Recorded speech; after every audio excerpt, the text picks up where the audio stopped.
Napoleon referred to England as a nation of shopkeepers, and he meant this as an insult, but personally, I take it as a huge compliment. And today, I want to explain to you why I think the physical store is far from dead, but is instead a thriving environment that delivers both financially and socially. Now, I first got involved in retail 23 years ago when I started working for a design agency. And I got to see how the design, manufacture, and advertising of products all comes to a head in a store. Now, this is where the customer chooses to put their hand in their pocket and buy. And I was hooked. This is the sharp end of business, and I've been fascinated by retail ever since. Now, I've been fortunate to travel the world to visit and experience amazing stores on 4 continents, and the humble shop continues to surprise and delight. Now, COVID hit stores hard with global lockdowns and store closures, and this led to lots of negative media coverage, with headlines suggesting that the store was dead. And this resulted in some big decisions made by business leaders, and they were misinformed. And we saw, for example, how a digital and social media business recruited 10,000 new staff, firmly in the belief that we would all be online in the future.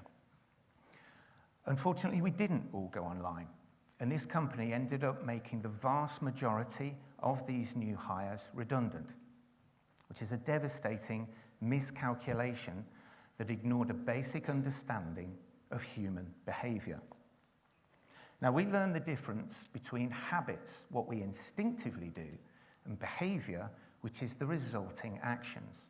And despite what many people said, our habits didn't change during lockdown.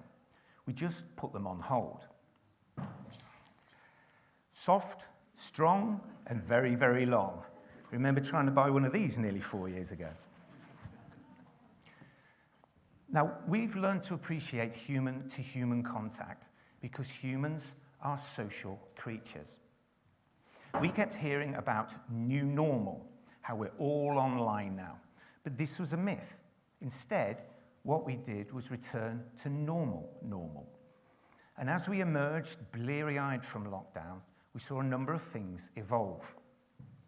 Firstly, footfall. The number of people on the high street was returning back to pre-COVID levels. It's currently 13% lower than 2019. But we have to factor in a couple of important reasons here. Working from home means that up to 20% of office workers may be in their houses on any given day. And this reduces the population in town centres. We also have to consider the impact of foreign tourists. For obvious reasons, there are no Russians travelling and spending at the moment.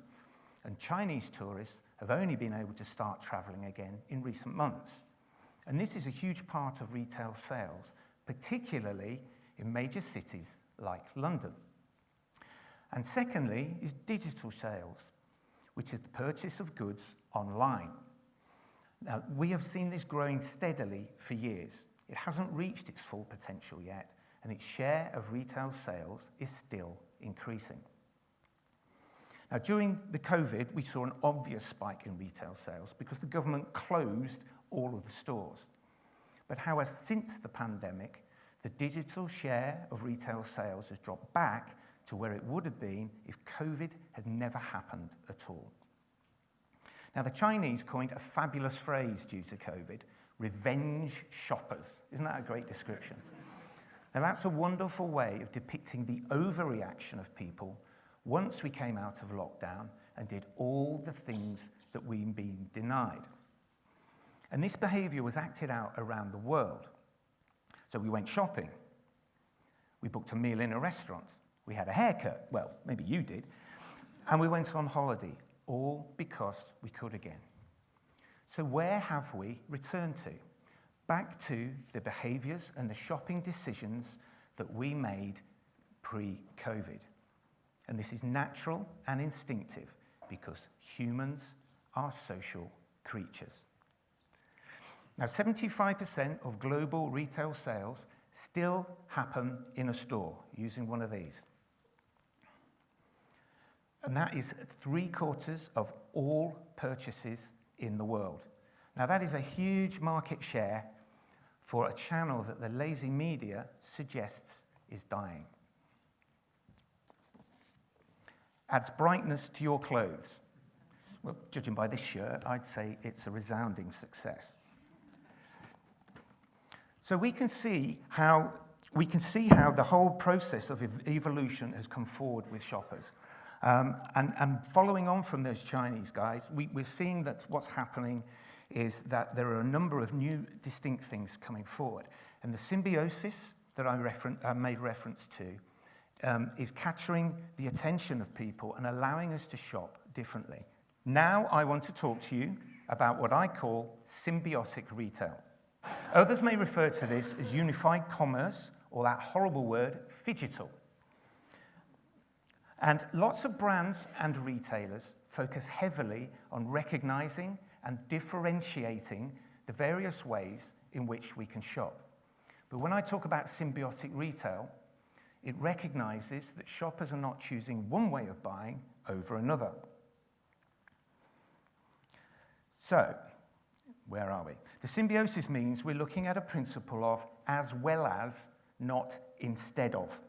And too much emphasis is often placed on one way of buying over another, when in reality, as shoppers, we all use lots of them. So what I'd like to do now is offer you 3 differing examples of what I mean by symbiotic retail. Number 1, Nike's app can recognize you when you arrive at a shopping mall.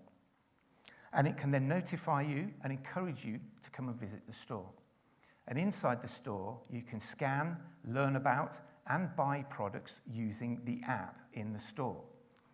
And if you want to try on some products, you can request this via the app. And Nike already knows your sizes from previous purchases, so the correct items are waiting for you at the changing room. Secondly, that retailers like Situ Live and Showfield created physical showrooms to showcase products. But if you wanted to buy one of the products, you would digitally scan a QR code in the store, which takes you to the website where you buy for home delivery. So in effect, the whole store is a shop window for website sales. And the final example is the beauty retailer Sephora, who've just opened their first 2 stores in London recently. And they have stated that when they open a store in a new city, website traffic from that city increases. So if you visit the store, you explore the brand further online. So we can see how the store can be used in partnership with other channels, making the whole experience easier and more rewarding for the shoppers. And this is working. We've seen in the US, in 2023, a net gain of 900 new stores opening, as brands recognize the value of a physical touch point in the center of their retail sales.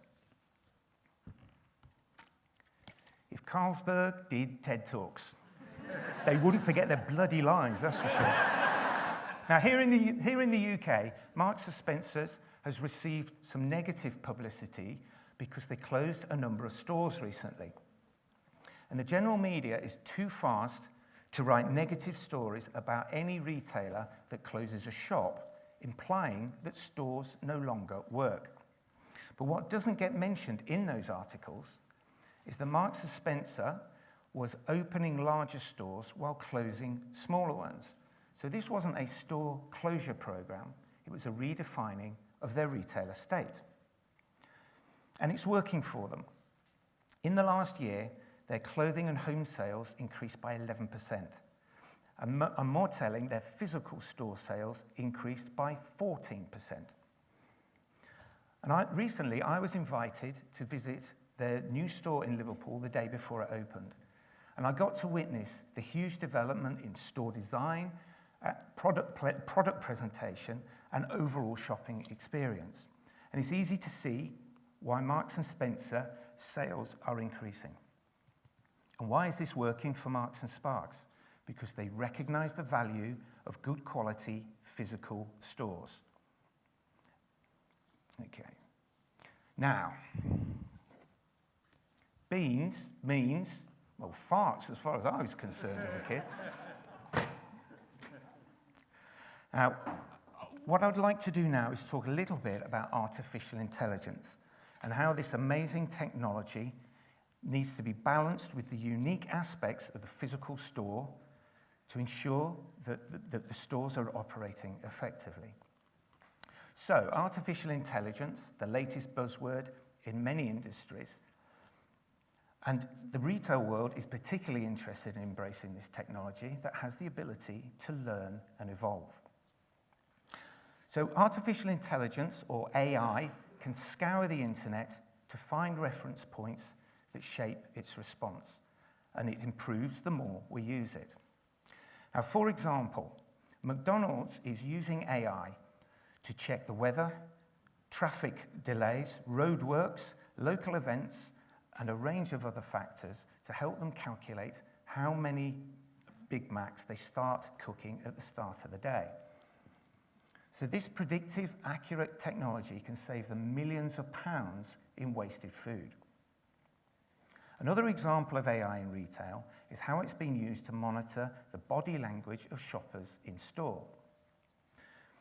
Predictive AI can recognize unusual shopper behavior at self-checkout tills, and it can then notify staff who can then approach the customer and interact or confront them to prevent theft. Now, in fact, Waitrose has coined a fabulous phrase, love bombing. And this is where their staff will approach a suspicious customer and then smother them with offers of help and attention to prevent them from stealing from the store. I love bombing. We need a bit more of that in the world, don't you think? So this reminds me a little bit of the Tom Cruise movie Minority Report, where murders are predicted and stopped. But here we have AI predicting and preventing the theft of eggs and milk. Okay, it's not murder, but it's still important. So what I would like to do now is start looking at the three unique aspects of a store that differentiate it from the digital channels. And the first one is the ability to touch and feel products. For example, we can try on a pair of jeans to ensure that they fit properly. We can pick our own fresh fruit and vegetables to ensure we have the juiciest options. And we can sit on a sofa to feel how comfortable it will be in our own home. The second unique aspect is peripheral vision, the ability to be distracted by other products while shopping. On a website, we can open a page and look at a product, and apart from one or two other images at the bottom of the page, that's it. But if we go into a store to check out a product, say a new pair of jeans, we may notice a great pair of trousers or a stylish jumper, and then end up buying them as well. So like magpies, we respond to shiny new things, and the physical store is the best way for a retailer to sell us more stuff. Now, just after Christmas, my wife and I went looking to buy a new fridge freezer. And instead, we came home with a pair of boots, a handbag, some fishing tackle, and a load of naughty food. And only one of them was for me, and it wasn't a handbag. And I'm sure you've all done similar things yourselves before. Now, IKEA is brilliant at this. Their stores are full of complete room sets that can inspire us. And I know I've gone to IKEA to look at rugs, and I've ended up coming home with 3 plants, a flat-pack wardrobe, and a coffee table. Oh, and a very cheap hot dog. And it's simply not possible to have the same experience on their website. The power and impact of great people helping us shop resonates strongly because humans are social creatures. I've just had an email come through. Liam, it's not important. So we need to balance technology like AI with the unique human aspects of a physical store to ensure that we are effective and efficient, but also that the whole experience is delightful and rewarding. So, as we move forward, I think we need to understand that the store is a wonderful place, and it's one of those places that can delight and surprise us as we move forward. So that's my view on stores, and that's why I will continue to use one of these for much of my shopping. So a nation of shopkeepers, maybe, but certainly a nation of shoppers, and shoppers that will continue to enjoy using stores.